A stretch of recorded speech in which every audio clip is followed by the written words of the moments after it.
Hello students, welcome to the second lecture on the topic corrosion. In the last lecture we have studied the dry corrosion in detail. In this lecture we'll study the wet corrosion and its types. So let's start with wet corrosion. The wet corrosion is the second type of corrosion. Wet corrosion is also known as electrochemical corrosion or immersed corrosion. It is a common type of corrosion of metal in aqueous corrosive environment. It happens if only electrochemical cell is produced. An electrochemical cell consists of an anode, a cathode, a connection, and an electrolyte. This type of corrosion occurs A. Where the conducting liquid is in contact with a metal, or when the two dissimilar metals or alloys are either immersed or partially they are dipped in a solution, that is electrolyte. The anode is the metal that corrodes, that is the corrosion takes place at anode. Anode undergoes oxidation and therefore it loses electrons, that is the loss of electrons takes place at anode. The cathode can be a metal or any other conducting material. It undergoes reduction and therefore gaining of electrons takes place at cathode. Wet corrosion involves an oxidation reaction at anode and a reduction reaction taking place at cathode. The connection is very necessary for the electrons to travel from anode to cathode, and the electrons always travel from anode to cathode.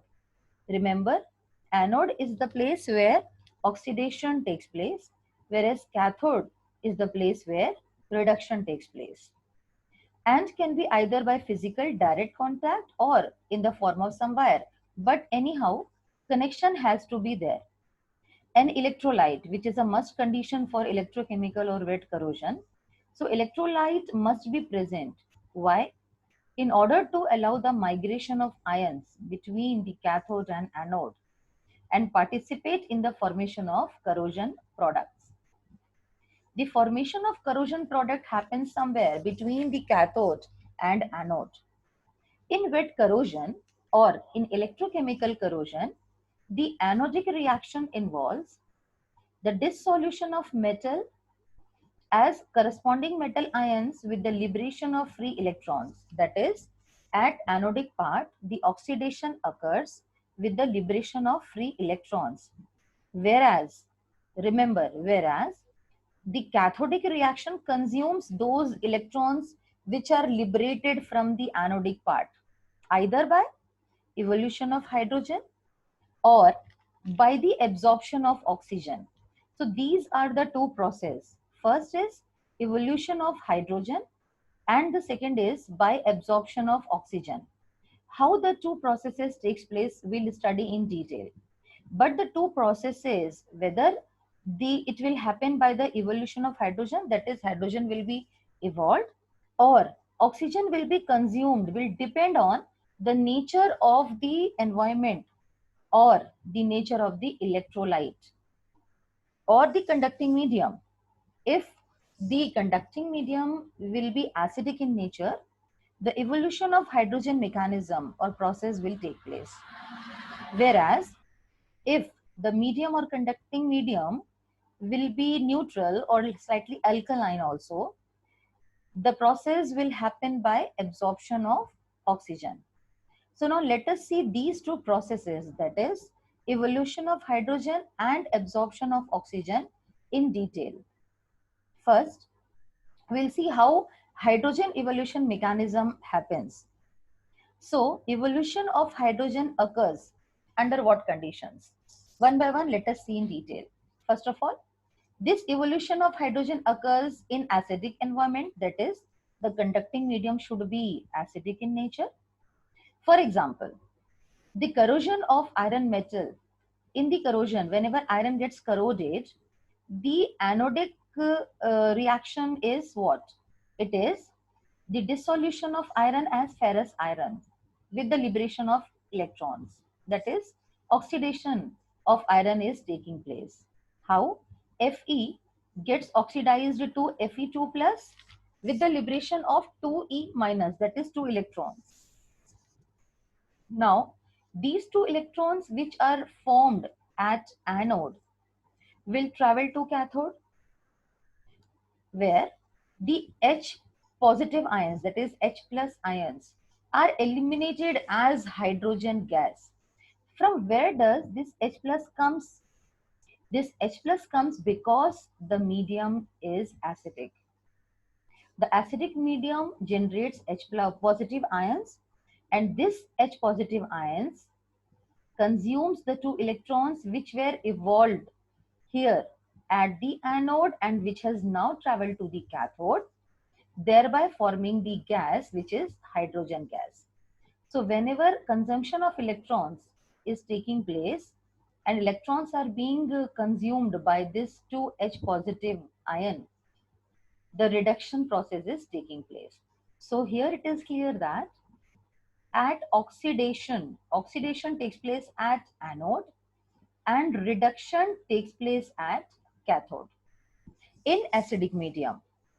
So if we write the overall reaction combining both the cathode and anode reactions, we'll have iron plus 2H positive gives Fe2 plus 2H2, that is hydrogen gas is evolved. Because hydrogen gas is evolved here, the process or the mechanism is known by the name hydrogen evolution mechanism. This type of corrosion causes the displacement of hydrogen ions from the acidic solution. As we can see, the hydrogen ions are being displaced. By the hydrogen evolution type of corrosion, the anodes are very large areas. This is the point which we should remember clearly.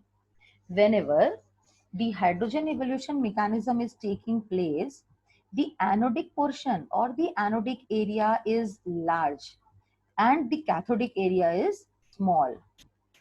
And all the metals above the hydrogen in an electrochemical series, I hope all of you know the electrochemical series. In electrochemical series, whatever elements lie above hydrogen have a tendency to get dissolved in acidic solution with simultaneous evolution of hydrogen. So we need to always remember that whenever hydrogen evolution mechanism is going to take place, the anode portion is large, whereas the cathode portion is small. Let us understand by this diagram. We can see here, let us imagine this as a large tank made of steel, that is, it is an alloy where iron is present. So let us assume that iron is there. And let us take a small metal, like suppose copper. So here you can see the large portion is of iron, which makes the anodic area, that is large anodic area. And this portion is small portion, which makes the small cathodic area. So iron is forming anode and the rest of the small area is forming cathode. Now the same reaction happens here, which we have just now studied. What happens at anode? Oxidation. Iron is getting converted into Fe2 plus by the releasing of 2 electrons. These electrons travels to the cathode, and where we can see, because this is acidic solution, H positive ions are liberated. So this H positive ions will take up the 2 electrons and then they will form H2 gas. So because of the formation or liberation of hydrogen gas, the mechanism or the process is termed as hydrogen evolution mechanism. So now this is clear that hydrogen evolution mechanism, anode is the portion where oxidation will take place, cathode is the portion where reduction will take place, anode is the large area, cathode is the small area. Now let us see the next type of mechanism, which was absorption of oxygen. That is, Rusting of iron in neutral aqueous solution of electrolytes like NaCl, sodium chloride, in the presence of atmospheric oxygen is a common example of absorption of oxygen. How? Let us understand by taking this example of again iron. Whenever iron get oxidized, the surface of iron will be coated with a thin layer or the thin film of iron oxide. Suppose this thin film of iron oxide develops some kind of cracks or pits or pores. So the anodic area will be created on the layer of the iron, which will be very small in area, while the rest of the pure metal part will behave as the cathode. It is clearly stated here that the anodic area, small cracks are developed. That is, anodic areas are small areas, whereas the cathode, the rest of the metal, which is the large area, act as cathode. Thus, anodic area is small part and the rest of the surface forms cathode, which is a large part. Now let us see the same with the example of this reaction iron. As we know that at anode always oxidation is going to take place. The similar thing happens here. Iron is getting oxidized to Fe2 plus with the release of 2 electrons, and these liberated electrons flows from anode to cathode through iron metal, during which they interact with the dissolved oxygen and moisture, because water can dissolve oxygen. So oxygen is already there present in the water. Now what happens? Because the process is by the absorption of oxygen. So now the oxygen which is dissolved in the water is going to get absorbed. These are the 2 electrons liberated at anode, which has now traveled to the cathode, where the oxygen reacts with water and the 2 electrons which were produced at the anode and forms 2OH minus. That is, it forms hydroxide ion. Now what happens next? The formation of hydroxide ion is not rust or corrosion. So now this hydroxide ion will react with the Fe2 plus, which was again formed as the product of oxidation at anode. So Fe2 plus will react with 2OH minus produced at cathode and will give FeOH twice, which is ferrous hydroxide. So when Fe2 plus ions and OH minus ions diffuse to form ferrous hydroxide precipitate, when they meet each other. So this FeOH twice formation is taking place here. Now again, after the formation of this ferrous hydroxide, 2 conditions are possible. One condition happens if enough of oxygen is present, whereas the other condition happens or occurs when the oxygen supply is very limited.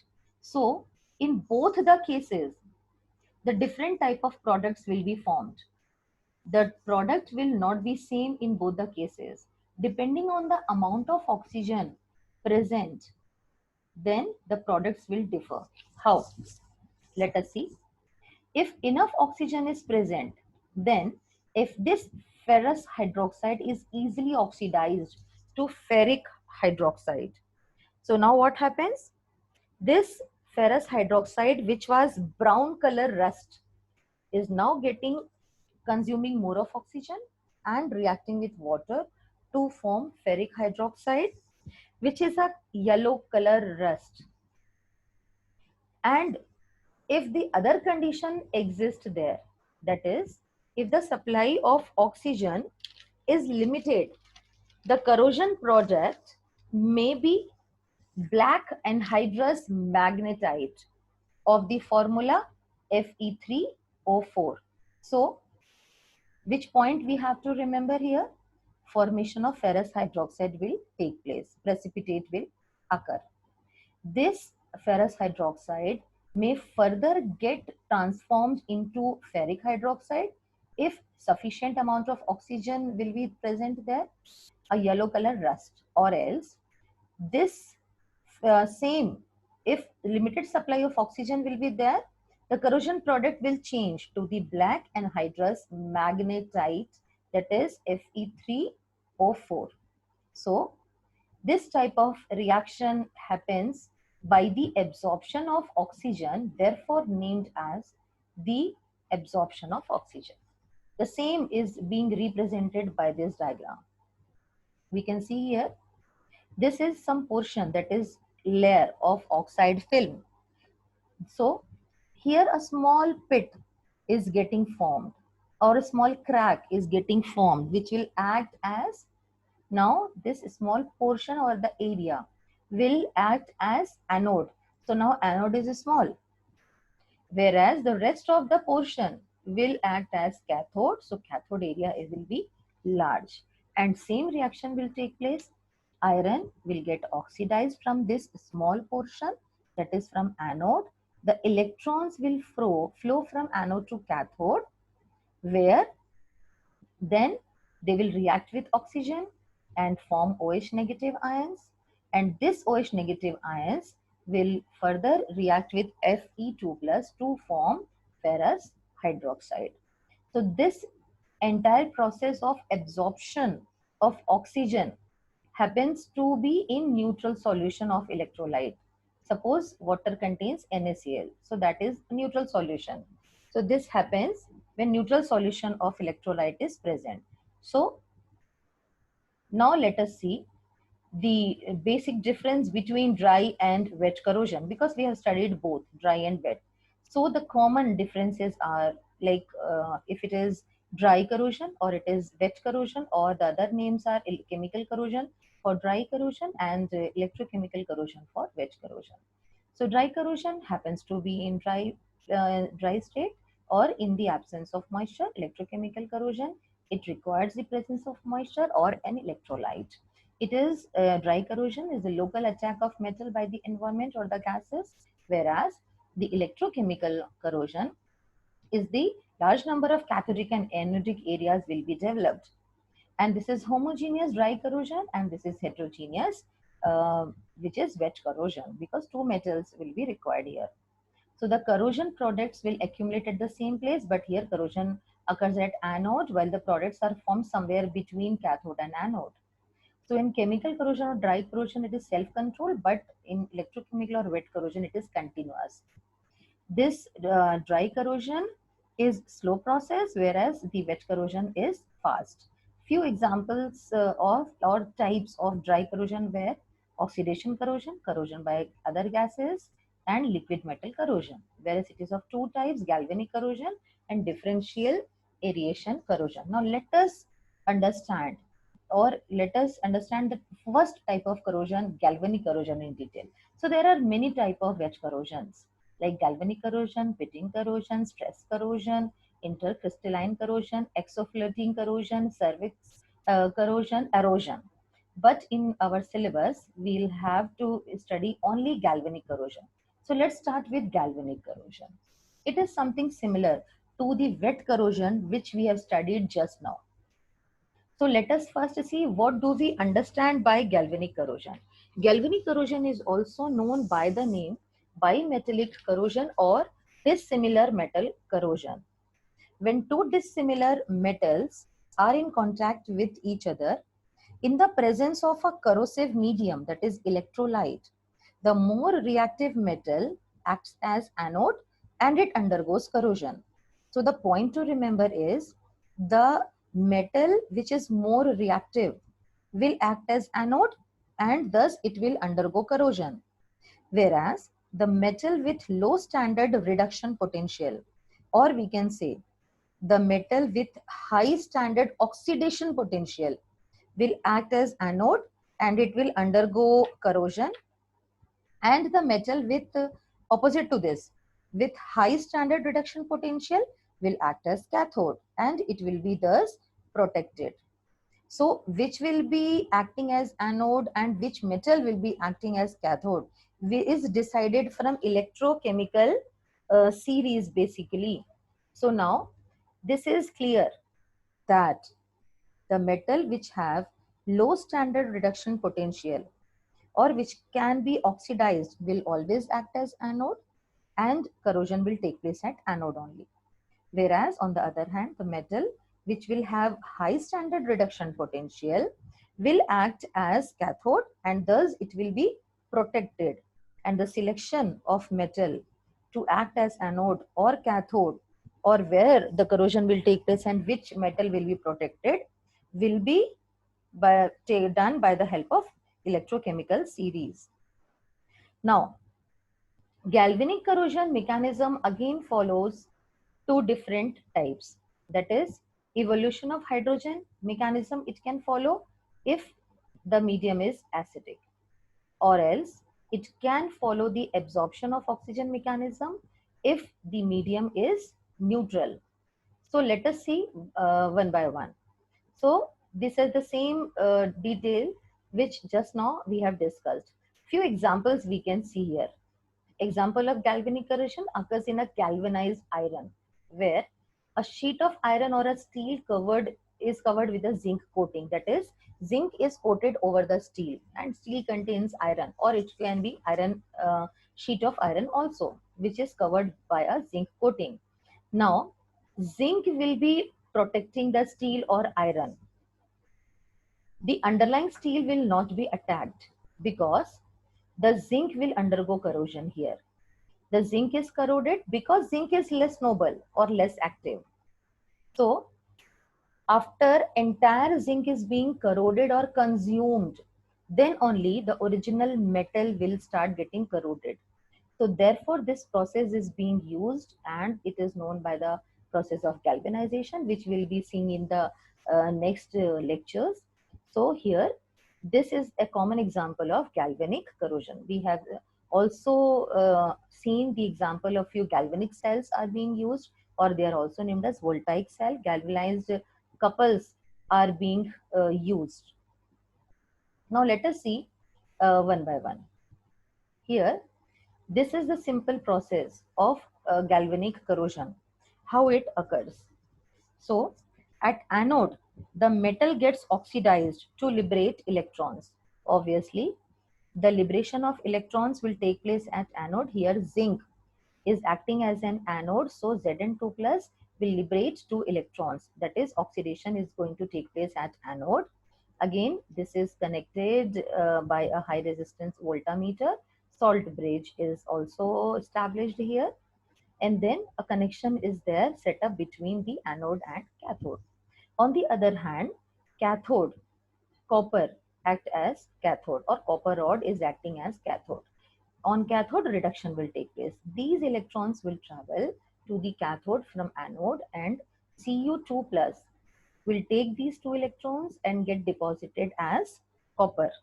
So at anode, the oxidation is taking place by the liberation of electrons, and at cathode, what will happen?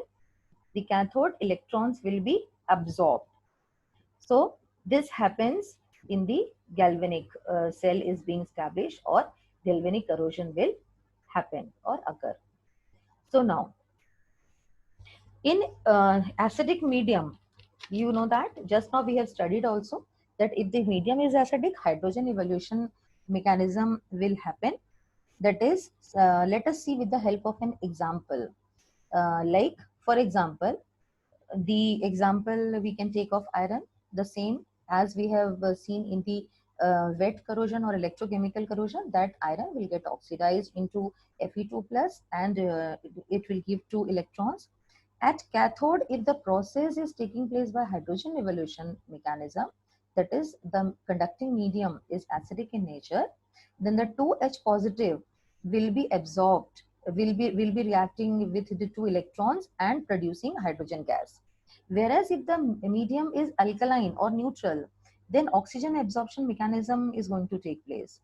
How the oxygen absorbing mechanism is going to take place?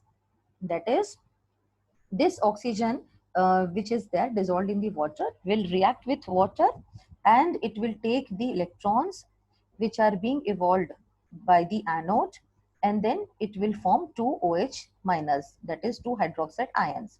These hydroxide ions will again combine with iron and forms ferrous hydroxide FeOH twice. Again, two conditions may occur in the absence of excess of oxygen and in the absence of oxygen. So if excess of oxygen is there, the ferrous hydroxide will get converted into ferric hydroxide, which is a yellow rust. Or else, if the oxygen is absent there or very limited, then black rust will be formed of Fe3O4, which is anhydrous magnetite.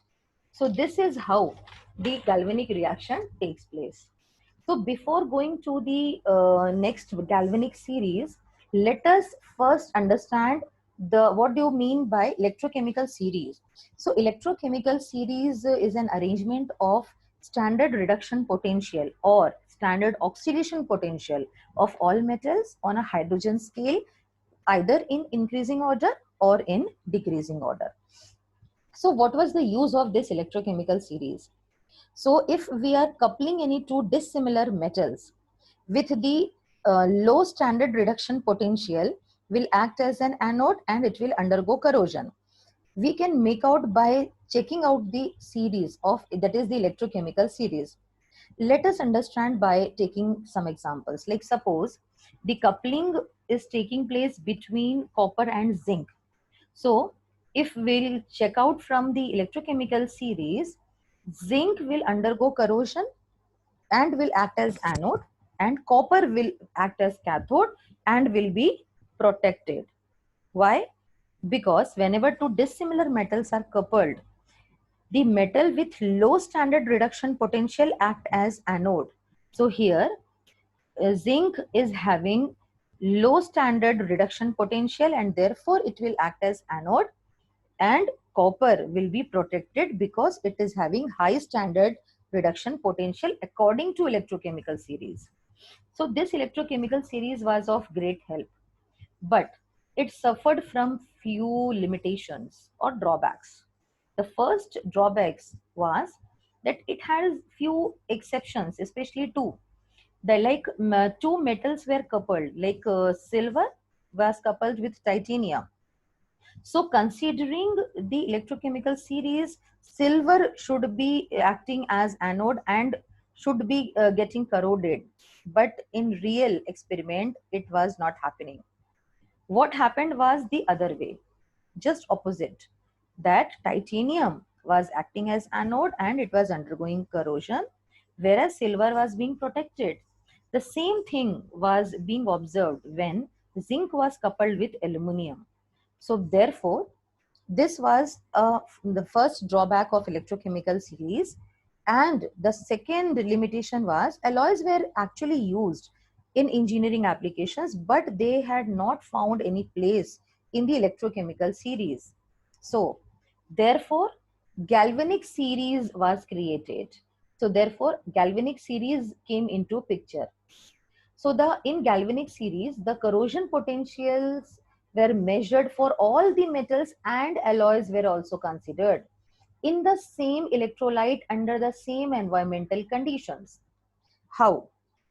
First of all, like if we need to study, we need to have the galvanic series of whatever number of alloys and metals. All the alloys and metals should be studied in the same environment. Suppose if we are taking the conducting medium as seawater or acid, so the entire series or the elements or the metals should be studied in the same medium of acid or seawater.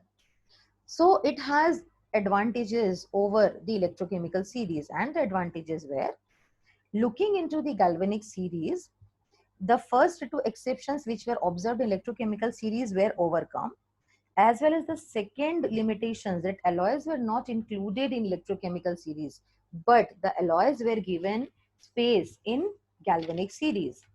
So galvanic series was being observed. Look at this galvanic series. This galvanic series, it clearly states that we can see here alloys, magnesium and its alloys, aluminum and its alloys, zinc and its alloys, this copper nickel alloys are having the place in galvanic series.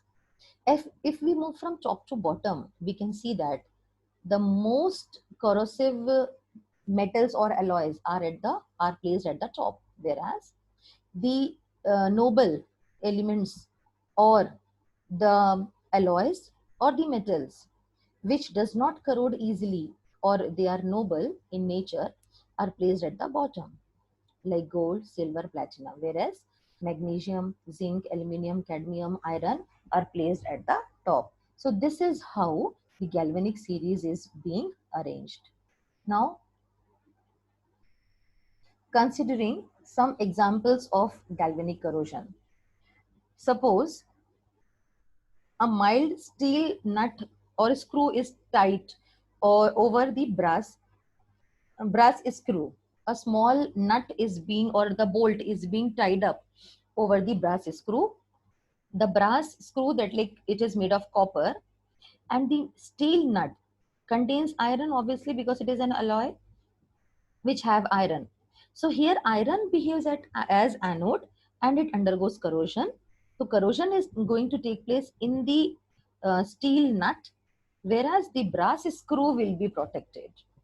In the similar manner, the second example, mild steel pipe which is connected to a copper plumbing. Here copper act as cathode which is being protected, whereas the steel pipes act as anode and it will get corroded. In the similar manner, if the damaged tin which is coated with mild steel container is left out in rain or in moisture, what happens? If a small crack is being developed, so the tin coating act as cathode and it will be protected, whereas the mild steel will act as anode, which will be a small area because of the small crack which is being developed, which is also called as pit or pitting corrosion will occur there, and it will undergo corrosion and it will act as anode.